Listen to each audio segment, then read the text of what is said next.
Welcome to my class. I am Abdus Salam, assistant teacher, Rajshahi Collegiate School, Rajshahi, Bangladesh, and you are learning English easily with me. My dear viewers, আমি আজকে একটা নতুন topics নিয়ে কাজ করতে যাচ্ছি এবং সেটা ফ্রেজ।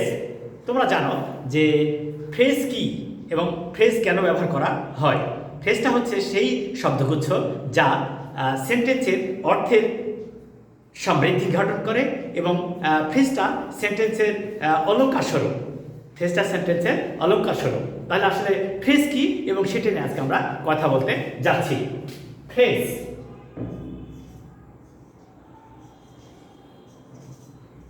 ফ্রেজ অর্থ শব্দগুচ্ছ।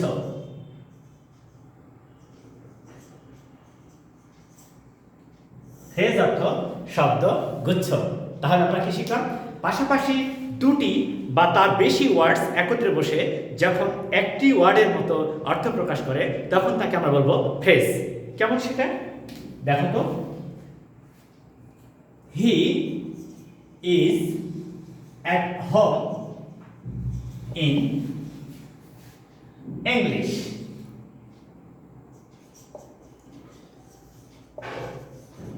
He is at home in English. দক্ষ, at home in দক্ষ। তাহলে আমরা এখানে কি শিখলাম?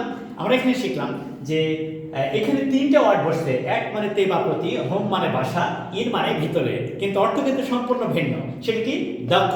তাহলে আমরা এখানে শিখলাম যে পাশাপাশি দুটি বা তার বেশি ওয়ার্ডস একত্রে বসে যখন একটি মাত্র অর্থ প্রকাশ করে, একটা সিঙ্গেল আইডিয়া দেয়, তখন তাকে আমরা বলবো ফ্রেজ। ফ্রেজ অর্থ শব্দগুচ্ছ।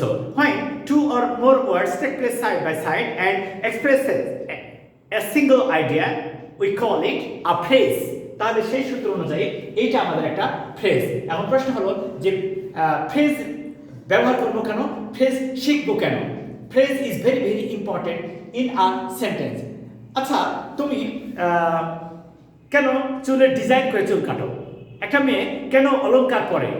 কারণ হলো একটা মেয়ে যখন অলংকার পরে, অর্নামেন্টস ইউজ করে, তখন সে চায় যে আমি আরও সুন্দর হব, আমার চেহারা আরও সুন্দর লাগবে, মানুষ আমাকে পছন্দ করবে। একটা ছেলে, একটা ইয়াং ম্যান, সে চুলের ডিজাইন করে কারণ কি? He wants to be attracted by the other peoples or he wants to attract the other peoples. এইরকম। তাহলে আমরা শিখলাম এখানে যে মানুষ যেমন অলংকার করে বা বিভিন্ন স্টাইল মেনটেন করে শুধুমাত্র কি করে? ভালো লাগার জন্য, সুন্দর লাগার জন্য। একটা সেন্টেন্সেও ফ্রেজ ইউজ করা হয় এই সেন্টেন্সের অর্থকে আরো সুন্দর করার জন্য, সেন্টেন্সের অর্থটাকে আরো পরিষ্কার এবং মাধুর্যপূর্ণ করে তোলার জন্য কিন্তু আমরা সেন্টেন্সে ফ্রেজ ইউজ করি। যেমন he is at home in English, সে ইংরেজিতে দক্ষ। আমরা তিনটা শব্দ ব্যবহার করলাম কিন্তু অর্থ হচ্ছে একটা। তাহলে আমরা ফাইনালি কি বলতে পারি? When two or more words will take by place at a single place and they will express a single idea, we call it a phrase. তাহলে সেই সূত্র অনুযায়ী যখন দুইটা বা তার বেশি ওয়ার্ডস পাশাপাশি বসে, যখন দুটি বা তার বেশি ওয়ার্ডস পাশাপাশি বসে একটি অর্থ প্রকাশ করে, তখন তাকে আমরা বলবো ফ্রেজ। এখন এই ফ্রেজটা কত প্রকার বা কি অবস্থায় থাকে সেটা নিয়ে আমরা কথা বলা শুরু করব। প্রথমে আমরা নাউন ফ্রেজ নিয়ে কথা বলবো। নাউন ফ্রেজ কি এবং নাউন ফ্রেজ কেন? তাহলে আমরা এখন শুরু করছি যে ফ্রেজ কত প্রকার এবং ফ্রেজগুলো কি কি। ফ্রেজ প্রধানত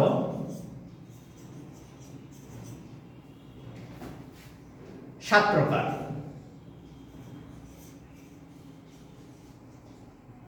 ফ্রেজ প্রধানত সাত প্রকার। এক নাম্বার নাউন ফ্রেজ।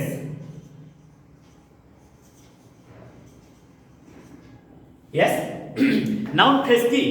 আচ্ছা, সেন্টেন্সে নাউনের কাজ কি? সেন্টেন্সে নাউন যেমন ভার্বের সাবজেক্ট আকারে কাজ করে, ভার্বের অবজেক্ট আকারে কাজ করে, প্রিপোজিশনের অবজেক্ট আকারে কাজ করে, নাউন ফ্রেজও একই অর্থ প্রকাশ করে। সে কখনো সাবজেক্ট আকারে বসে, কখনো অবজেক্ট আকারে বসে, কখনো প্রিপোজিশনের অবজেক্ট আকারে বসে। কেমন?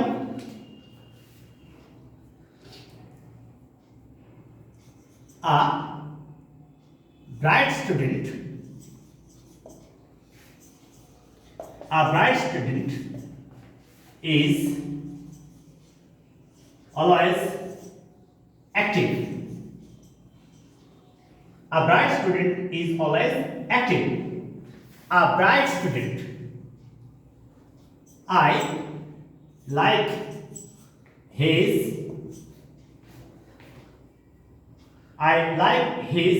style.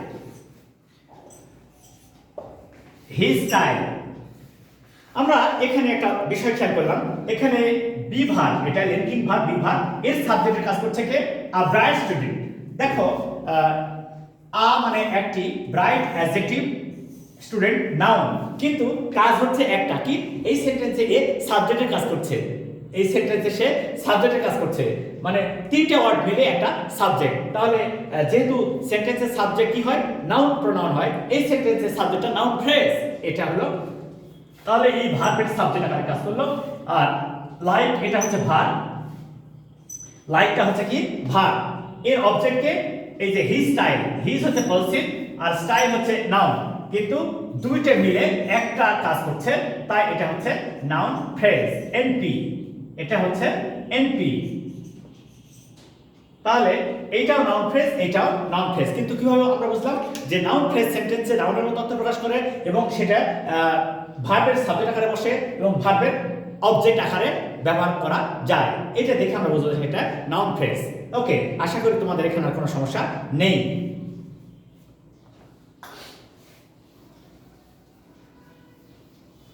প্রতিটা বিষয় আমরা একবারে সিম্পল এবং সাধারণভাবে আলোচনা করব এবং এটা নিয়ে আমরা কাজ করব এবং এটা শিখব।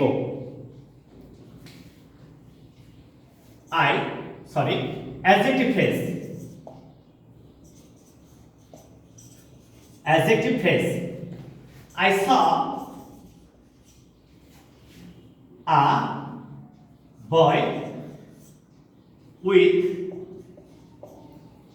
long hair. I saw a boy with long hair. I saw a boy with long hair. আচ্ছা, এই যে বয়, এটা হচ্ছে নাউন। নাউনটা কেমন? বয়টা কেমন?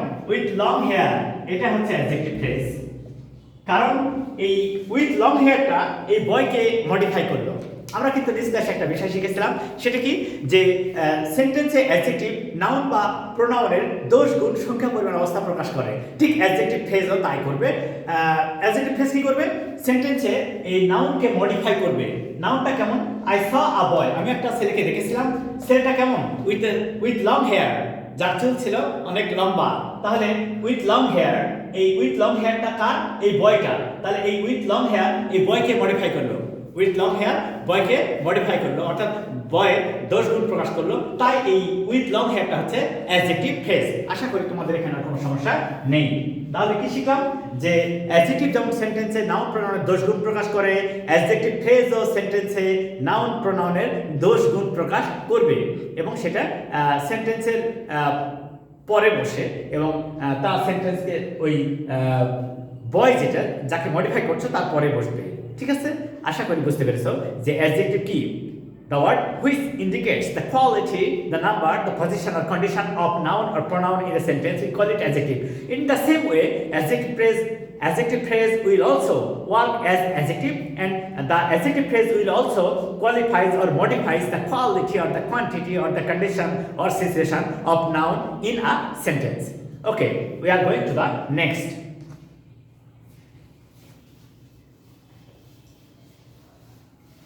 Verb phrase.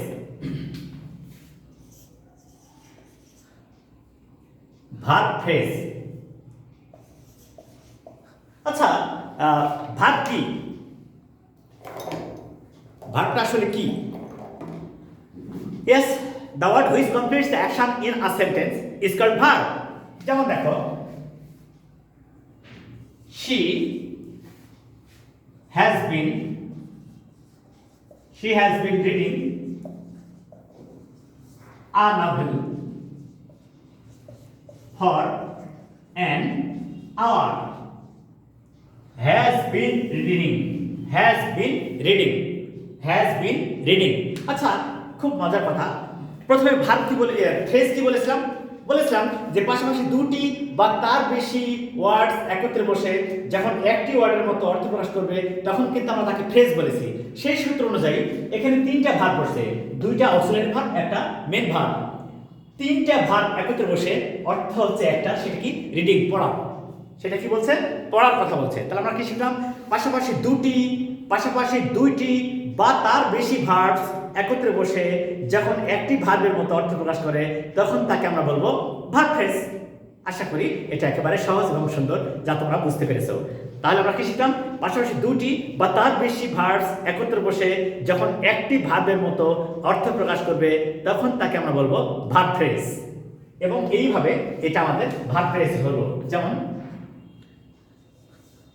I have lost my pen. I have lost verb phrase. I have lost my pen. আমি আমার পেনটা হারিয়েছি। তাহলে এই যে have lost এটা হচ্ছে verb phrase। আশা করি এখানে তোমাদের আর কোনো সমস্যা নেই। তাহলে verb phrase নিয়ে আমরা কাজ করলাম, verb phrase এর কথা বুঝতে পারলাম। আমরা আজকে ফ্রেজ কি এবং কত প্রকার এইটা নিয়ে কাজ করছি। এর পরের লেকচারগুলোতে ওই কোন ফ্রেজ কাকে বলে, ওই ফ্রেজ কত প্রকার, ওই ফ্রেজ কিভাবে গঠন করা হয়, আমরা কিভাবে একটা সেন্টেন্স ওই ফ্রেজ বুঝতে পারবো, চিনতে পারবো, এইটা নিয়ে কাজ করব। অ্যাকচুয়ালি আমাদের ফ্রেজ ব্যাপক একটা বিষয়। ইংরেজি লিটারেচার, ইংরেজি গ্রামার, ইংরেজি সাহিত্যের একটা বিশাল অংশ হচ্ছে ফ্রেজ। তাই এটা আমরা কয়েকটা ভিডিও ক্লাসের মাধ্যমে তুলে ধরবো, যা তোমাদেরকে ফ্রেজ সম্পর্কে চিনতে অনেক সাহায্য করবে। এবারে দেখেন কিভাবে adverb phrase.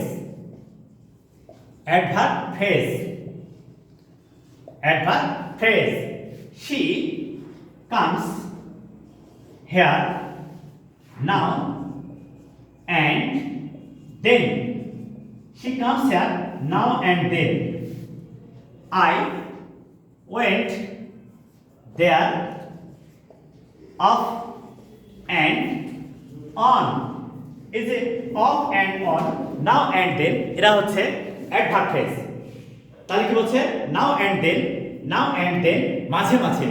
She comes here, তিনি এখানে আসেন, নাও অ্যান্ড দেন মাঝে মাঝে, তার মানে তার আসার টাইমটাকে বলা হচ্ছে। আর আই ওয়েন্ট দেয়ার, আমি সেখানে গিয়েছিলাম, অফ অ্যান্ড অন, প্রায়, অফ অ্যান্ড অন, প্রায়।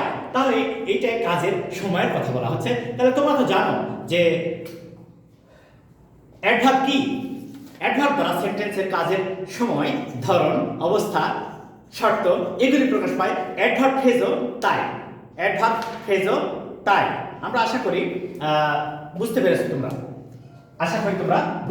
যে ফ্রেজের কাজ কি এবং কিভাবে ফ্রেজ তৈরি হচ্ছে। অ্যাডভার্ব যেমন সেন্টেন্সের কাজের ধরন, সময়, অবস্থা প্রকাশ করে, অ্যাডভার্ব ফ্রেজও একই অর্থ প্রকাশ করে। Okay, we are going to the next, that is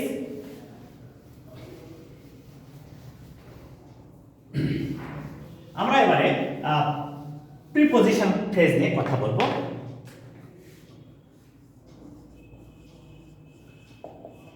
prepositional phrase. আচ্ছা, প্রিপজিশনের কাজ কি? প্রিপজিশন সেন্টেন্সে নাউন বা প্রোনাউনের পূর্বে বসে সেন্টেন্সের অন্যান্য ওয়ার্ডসের সাথে তার একটা সম্পর্ক সৃষ্টি করে দেয়। ঠিক প্রিপজিশনাল ফ্রেজও একই কাজ করবে। সেন্টেন্সে প্রিপজিশনাল ফ্রেজও একই কাজ করে। ওই প্রিপজিশন যা করে প্রিপজিশনাল ফ্রেজও তাই করে। যেমন দেখো, হি is at the top of his success. দেখো তো, হিজ সাকসেস এটা হচ্ছে নাউন ফ্রেজ এনপি। তার পূর্বে কে বসলো? যে এই যে অ্যাট দ্য টপ অফ, শিখরে, এটা হচ্ছে প্রিপজিশনাল ফ্রেজ। দেখো, এই নাউনের পূর্বে বসলে এটা বসে এই যে এদের সাথে সম্পর্ক সৃষ্টি করলো এই হিজ সাকসেসে। তাহলে আমরা কি শিখলাম? যে প্রিপজিশন যেমন সেন্টেন্সে নাউন বা প্রোনাউনের পূর্বে বসে সেন্টেন্সের অন্যান্য ওয়ার্ডসের সাথে একটা সম্পর্ক সৃষ্টি করে দেয়, প্রিপজিশনাল ফ্রেজও সেন্টেন্সে নাউন অথবা নাউন ফ্রেজ বা প্রোনাউনের পূর্বে বসে সেন্টেন্সের অন্যান্য ওয়ার্ডসের সাথে একটা সম্পর্ক সৃষ্টি করে। তাহলে দেখেন, অ্যাট দ্য টপ অফ, চারটা ওয়ার্ডস কিন্তু এখানে আছে, কিন্তু অর্থ হচ্ছে একটা, সেটা কি? শিখরে, শীর্ষে। অ্যাট দ্য টপ অফ অর্থ শিখরে বা শীর্ষে। তাহলে আমরা কি শিখলাম? যে প্রিপোজিশনাল ফ্রেজটাও ঠিক প্রিপোজিশনের মতোই কাজ করে এবং সেটা কেমন সেন্টেন্সে নাউন বা প্রোনাউনের পরে বসে অন্যান্য ওয়ার্ডসের সাথে একটা সম্পর্ক সৃষ্টি করে। তাহলে একটা ছোট্ট কথা বলি, যে কোনো ফ্রেজের নামকরণ করা হয় তার শুরু থেকে পরবর্তী নাউন পর্যন্ত।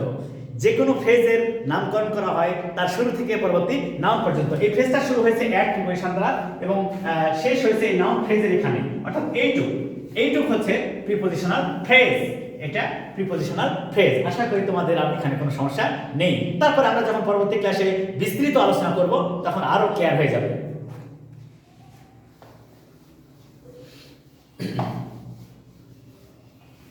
এরপরে কনজাংশনাল ফ্রেজ।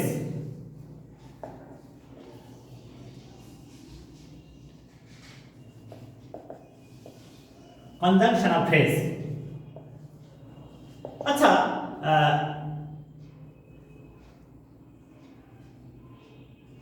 কনজাংশন কি?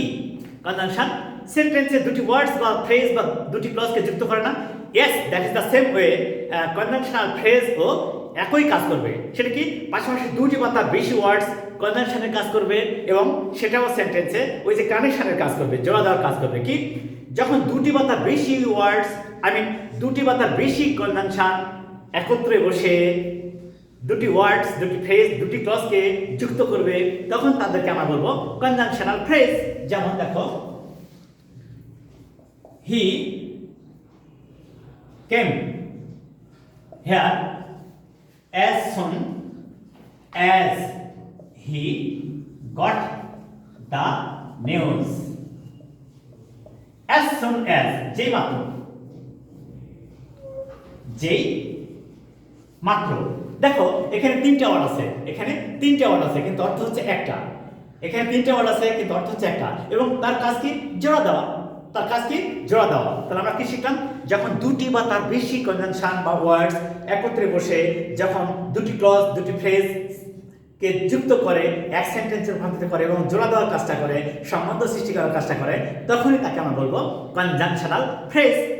এইরকম কেমন হবে? Not only but also, no sooner dot dot then, hardly dot dot when, scarcely dot dot when, as soon as, এই সবই হচ্ছে কনজাংশনাল ফ্রেজ।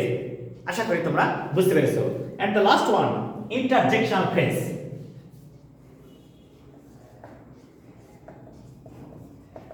Interjection phrase,